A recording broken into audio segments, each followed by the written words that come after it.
Les amis, bienvenue dans cette deuxième vidéo dédiée au logiciel d'analyse de données statistiques Jasper. Dans cette deuxième vidéo, nous allons apprendre à étiqueter et à recoder les variables. Dans la première vidéo, après avoir installé le logiciel, nous avons passé en revue quelques fonctionnalités, quelques-unes de ces fonctionnalités. Pour faciliter donc l'analyse des données, nous allons nous servir d'un exemple fil rouge, une base de données au format Excel. Je vous mettrai donc le lien donnant accès à la base de données dans la description de la vidéo ou dans les commentaires. Pour ce faire, donc, la première étape est donc d'importer la base de données. Et pour l'importer, je l'avais dit, l'un des points principaux du logiciel, ce sont ces trois lignes verticales. Donc, c'est le menu principal d'ailleurs. Donc, nous allons cliquer dessus et aller sur Ouvrir. Donc, la base de données se trouvant sur notre ordinateur, on va sur Ordinateur et on fait Parcourir. Nous allons donc naviguer jusqu'au dossier où nous avons mis notre base de données. J'attire votre attention un peu sur les extensions possibles de base de données que Jasper peut importer. Quand on regarde un peu, nous avons Jasper, nous avons CSV, nous avons TXT, SAV, etc. Donc, ça peut importer des bases de données format Stata, SPSS, SAS, TXT, donc texte, CSV et puis JASP. Donc, vous aurez remarqué que il n'y a pas l'option ou il n'y a pas l'extension XLSX. D'accord? Donc, si votre base de données Excel est au format XLSX, ce qu'il faut tout simplement faire, c'est de la transformer, cette base de données, au format CSV en faisant enregistrer sous ou alors en vous servant de convertisseur sur le net. Si vous avez des problèmes, n'hésitez pas à mettre ça en commentaire. Nous allons apporter des éléments de réponse. Donc, pour importer donc la base de données, bien entendu, on fait ça, on fait ouvrir. Et voilà, voici donc notre base de données où nous avons en ligne donc les individus et en colonne, nous avons des variables. Donc, c'est une base de données issue donc du logiciel R que nous avons adapté aux besoins donc de cette vidéo. Donc, ici, la première variable, c'est l'identifiant. Ici, nous avons l'âge, nous avons le sexe, nous avons le nombre de frères et sœurs, nous avons le poids, la taille. Remarquez un peu les différentes étiquettes qui sont mises à côté des noms des variables. L'idée, bon, c'est une échelle, donc nous n'allons pas l'utiliser. Pour l'âge, vous voyez que effectivement l'étiquette est là. C'est sous forme d'échelle, donc c'est pour dire effectivement que c'est une variable quantitative. Le sexe, vous voyez ces trois boules mises ensemble, c'est pour dire que c'est une variable qualitative ou catégorielle. Elle est nominale, donc nombre de frères et sœurs, ce sont des chiffres, c'est la quantité, le poids, la taille. Lecture de bande dessinée, pêche-chasse, cuisine. Est-ce que la personne bricole, fait du bricolage? Personne va au cinéma? Est-ce que la personne pratique une activité sportive? Et là, nous avons trois échelles qui évaluent une certaine satisfaction. Donc, nous avons trois items et vous voyez que effectivement là, ça change, c'est du type ordinal.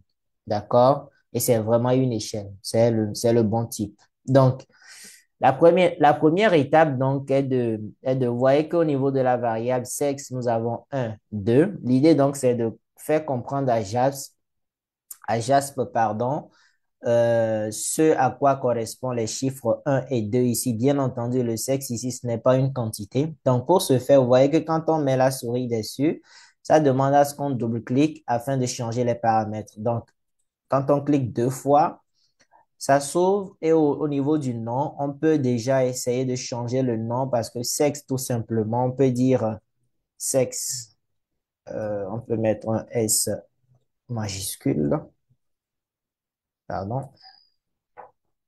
sexe de l'enquêté, par exemple. Et quand on clique juste ici, vous voyez au niveau du nom long, automatiquement, ça change, OK? Et quand vous regardez au niveau de la base, effectivement, sexe est devenu sexe de l'enquêté, d'accord? Le type de la colonne, c'est bien nominal parce que ce n'est pas ordonné, ce n'est pas une échelle, donc c'est bien nominal. Et au niveau des valeurs, un correspond à masculin, donc on peut mettre ça là, masculin. Et quand on clique, vous verrez que le un devient masculin. Quand on clique là, vous voyez que le un est devenu masculin et le 2 féminin. D'accord? Quand on clique dans le vide, effectivement, le 2 devient féminin. D'accord? On peut mettre une petite description ici, mais bon, je pense que c'est assez explicite, le sexe de l'enquêté. D'accord? Donc, on vient de recoder et d'étiqueter la variable sexe. Nombre de frères et sœurs, on peut le faire également en double-cliquant. Au lieu de frères, sœurs, on peut dire ça.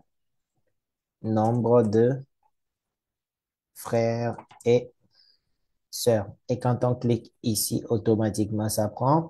C'est une échelle et c'est bien ça. Donc, pas la peine on ne peut pas étiqueter parce que c'est une variable quantitative. D'accord? On a le poids, la taille, on peut faire de même pour toutes les variables. Pour la variable sport, qui est une variable importante pour la suite, donc on va dire pratique du sport. Donc, 0, bien entendu, correspond à non. Et le un correspond à 8. Donc, en faisant ça, vous voyez que effectivement, pratique du sport, non, c'est 0 plus un c'est 8. D'accord? Donc, je vous invite à faire de même pour toutes les variables. Pour le poids, c'est le poids, la taille, c'est la taille. Lecture BD, donc c'est lecture d'une bande dessinée, pêche, chasse, etc. Donc, on va nous intéresser un peu à la variable satisfaction, d'accord? Satisfaction un qui est, on va dire, qui est l'item un de la satisfaction. Et quand on clique ici, ça prend tout. Effectivement, c'est une variable ordinale parce que ce n'est pas déjà quantitatif, ce n'est pas quantitatif et il y a un ordre dans ces modalités, d'accord? Ce n'est pas précisé ici, mais en réalité, le un correspond à non satisfait, d'accord?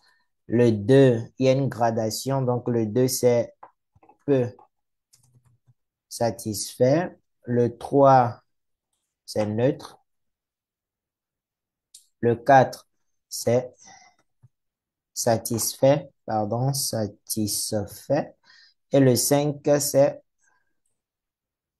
très satisfait.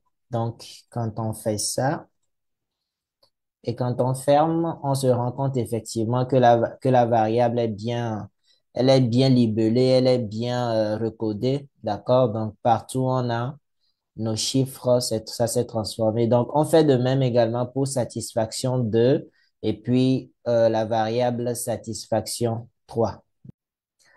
À ce stade, nous avons donc étiqueté, labellisé et recodé toutes les variables de notre base de données, comme vous pouvez le voir.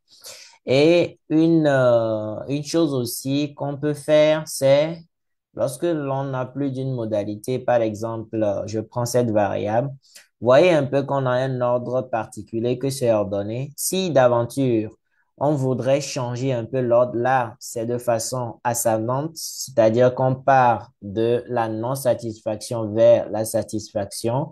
Si on voudrait présenter la variable plutôt dans l'autre sens, c'est-à-dire partir de la satisfaction vers la non-satisfaction, eh bien, c'est simple. On fait ça et on clique ici. Vous voyez que en faisant ça, on inverse. On part maintenant, c'est le un devient plutôt très satisfait et le 5 devient non satisfait. Ça descend décrescendo. D'accord? Initialement, c'était ça où on partait de la non-satisfaction vers la satisfaction. On peut inverser en faisant ça tout simplement. D'accord? Donc, on va garder ça tel quel ou la valeur faible. Ah non, pardon, c'est dans l'autre sens. La valeur faible traduit une non-satisfaction et une valeur élevée constitue donc traduit une non-satisfaction. Nous venons donc de recoder toutes les variables de notre base de données et il faut faire attention à une chose lorsque l'on n'enregistre pas un peu toutes les modifications que nous avons apportées, lorsqu'on va éteindre ou lorsqu'on va fermer le logiciel, eh bien, nous allons perdre un peu tous ces éléments que nous avons, tous ces changements que nous avons apportés. Donc, je vous conseille, je vous suggère vivement, avant de passer à une autre étape, lorsque vous avez fini de recoder, eh bien, il faut enregistrer la base de données. Alors, comment est-ce qu'il faut faire? On a plusieurs façons de faire. Alors, on peut faire ça et faire enregistrer sur l'ordinateur. Et je vous suggère donc de l'enregistrer dans le même dossier où se trouve la base de données. Le mien, c'est ici. Donc, l'extension, c'est JASP. D'accord? Donc, ça porte par défaut le même nom que la base de données avec l'extension JASP. Donc, il faut juste faire enregistrer. Et quand on l'enregistre, on est bon, c'est OK. Donc, on ne peut plus perdre un peu toutes les modifications que nous avons apportées. Alors, pour être sûr, lorsque l'on ferme JASP, et qu'on vient un peu dans notre dossier, vous voyez que nous avons la base de données et nous avons également le fichier que nous venons d'enregistrer. Donc, lorsque l'on l'ouvre pour une prochaine fois, on a effectivement notre base de données avec tous tous les changements que nous avons apportés à notre base de données. Donc, ce qui met fin à cette deuxième vidéo. Dans les prochaines vidéos, nous allons voir comment est-ce qu'on peut créer de nouvelles variables, comment est-ce qu'on peut partir d'une variable existence et puis essayer de la recoder en d'autres variables. Et nous allons aussi aborder les tests statistiques. Prenez soin de tous ceux qui vous sont chers. C'était moi et la paix sur vous. Bye bye.